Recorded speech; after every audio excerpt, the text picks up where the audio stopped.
Ryan Bang mapapanood ngayong linggo sa Bubble Gang?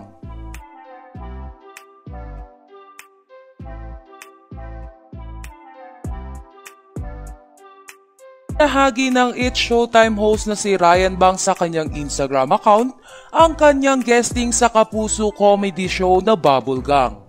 Sa latest Instagram ng komedyante ay makikita na kasama nito ang buong cast ng Bubble Gang. Ibinahagi din ni Ryan ang behind the scene ng kanyang taping sa GMA compound. Mababasa naman ang pangalan ni Ryan Bang sa dressing room ng Bubble Gang. Game na game din na nakipag-TikTok si Ryan Bang sa isang cast ng Bubble Gang na si Lexie Gonzalez.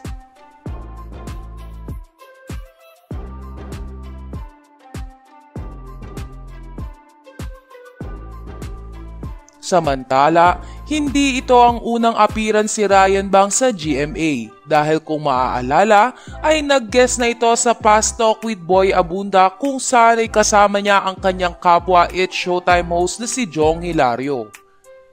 Sa kabilang banda ay masaya ang madlang kapuso sa muling pag-crossover ng kapamilya artist sa isang kapuso shows. Anila ay kitang-kita na tuloy-tuloy ang magandang samahan na nabuo ng ABS-CBN at GMA Network.